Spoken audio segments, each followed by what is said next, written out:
Баршаңызға қайырлы күн.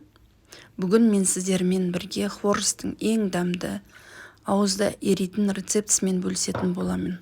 Алдыменен ыдысымызға сүтімізді құйып алып, қантымызды, тұзымызды салып,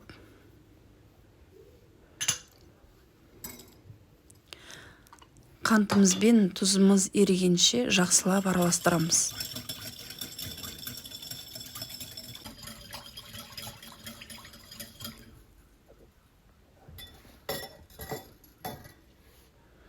Енді қаймағымызды саламыз.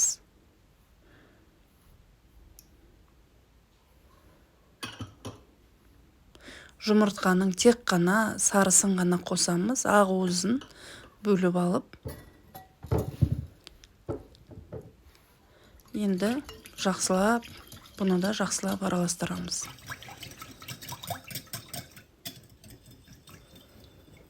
Енді елегіштен өткен ұнымызды араластырып отырып ақырындап қосамыз. Қамырымызды өте жұмсақ қылып илеуіміз керек. Қолға жабыспайтындай қылдырып илеп алдық.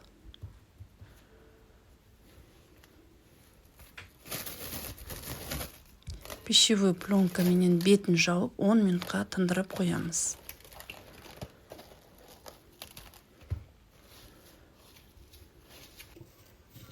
Он минуттан кейін қамырымызды қайтадан алып,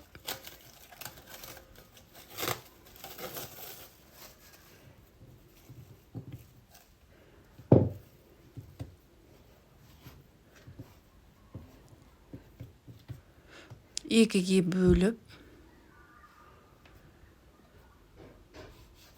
жақсылап билейміз.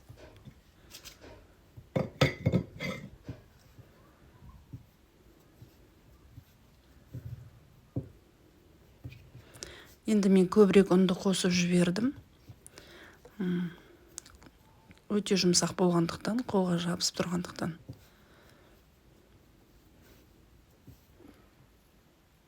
Енді тағы да 5 минутқа қойып қоямыз.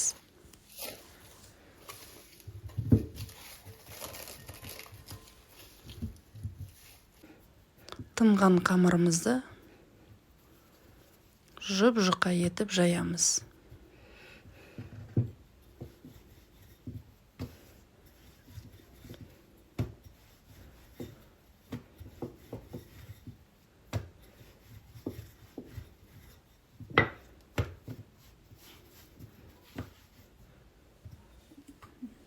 Мінеке жұп-жұқа етіп жайып алдым. Жайған кезде ар жағынан қолдарыңыз көрінетіндей етіп, немесе газет қойып жазу көрінетіндей етіп, жұқа қылып жайып алып, осындай қалыңдықта бірдей қылып, осындай мөлшерде барлығын кесіп аламыз.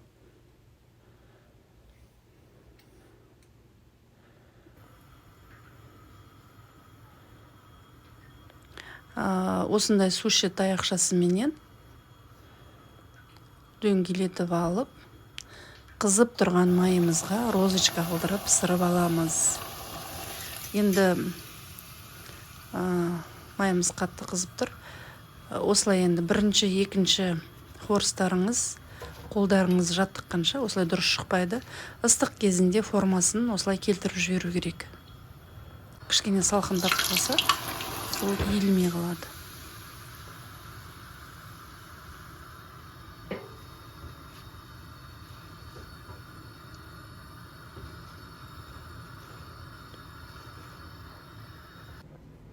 Мінеке хворосымызды пісіріп болдық. Міне дастарханның сәнін келтіретіндей өте әдемі болып шықты. Осылай қант ұнтағын әрлеп бетіне сеуіп шығамыз. Ұнап жатса, видеоның астында описанияда рецепттің толық ингредиенттары жазылып тұр. Менің каналыма тіркеліп, лайк басып, комментария жазып кетсеңіздер болады.